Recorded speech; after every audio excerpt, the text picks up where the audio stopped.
Hello दोस्तों, मैं हूं हनी शर्मा और आप देख रहे हैं इंडिया डिफेंस बात, जिसमें हम लेके आते हैं देश और दुनिया के डिफेंस से रिलेटेड बड़ी खबरें।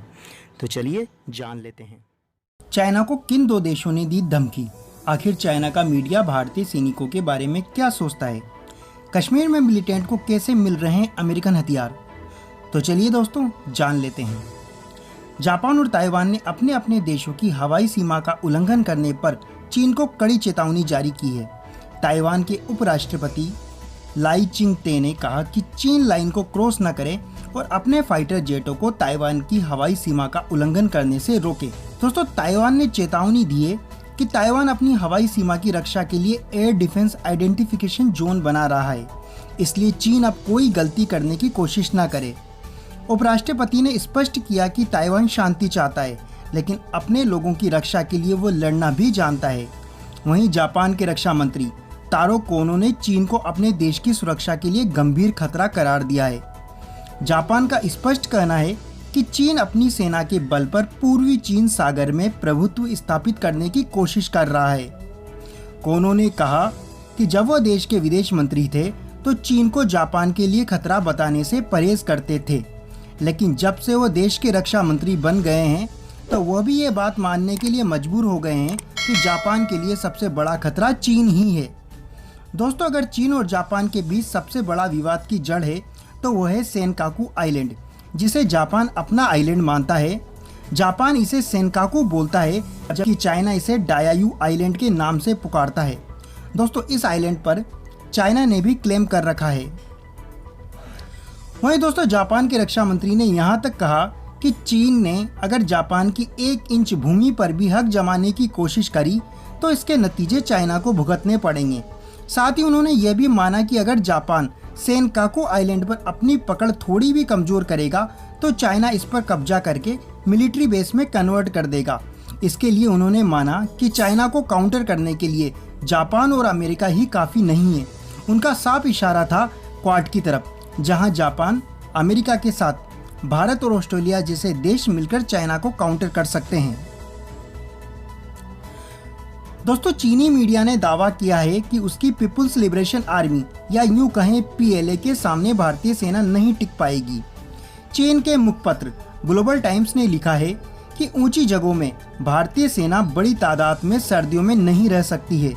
इसका मतलब यह है कि भारतीय सेना को एक तरफ जहां ठंड का खतरा रहेगा तो दूसरी तरफ बेकाबू होते हुए कोरोना का। अखबार ने आगे लिखा है कि अगर भारतीय सेना ने पीएलए पर फायरिंग की और युद्ध के लिए उकसाया तो उसके बाद जवाबी कार्रवाई होगी, चाहे भले ही भारत पेंगोंगसो के दक्षिण किनारे की ऊंचाई पर हो या फिर उसके पास फ्रांस के बने राफेल लड़ाकू विमान हो। इन सभी का कोई फायदा नहीं होगा। दोस्तों, चीन के सरकारी अखबार ग्लोबल टाइम्स ने लिखा कि भारतीय सेना को ब्लैक टॉप और हेलमेट टॉप जैसी चोटियों से पीछे हटना पड़ेगा, क्योंकि वह गैर कानूनी तरीके से एलएसी के दूसरी तरफ आ गए हैं। अगर भारत इसे स्वीकार नहीं करता है तो हम बॉर्डर पर तनाव बनाए रखेंगे।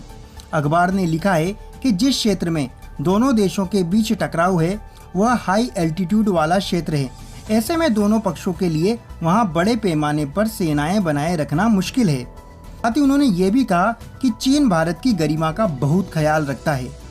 हालांकि दोस्तों, आपको पता ही है कि चीन की तरफ से इस तरह के दावे कोई नई बात नहीं है, लेकिन यही झूठा चीन उस वक्त दुनिया को कुछ नहीं बताता है जब गलवान हिंसा के दौरान इसकी सेना को भी भारी नुकसान हुआ था।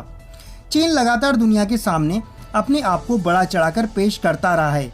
ऐसे में जिस तरह से भारतीय सेना ने चीन को टक्कर दी है और चीन को पीछे हटने पर मजबूर किया है, उसके बाद से चीन की बौखलाहट देखने लायक है। दोस्तों, अभी हाल ही में जम्मू कश्मीर पुलिस ने जम्मू कश्मीर में सर्च ऑपरेशन के दौरान हाईली सोफिस्टिकेटेड एम सीरीज की 3 असोल्ट राइफल्स को फाइंड आउट किया है। दोस्तों, इसमें 2 राइफल्स बारामूला और उरी के बीच एलओसी बॉर्डर के पास से और 1 राइफल्स को लोडिंग ट्रांसपोर्ट ट्रक में विद अमुनेशन के जब्त की है। दोस्तों, इस राइफल का यूज पाकिस्तानी स्पेशल फोर्स द्वारा किया जाता है। इसमें M4 US made highly sophisticated assault rifle है।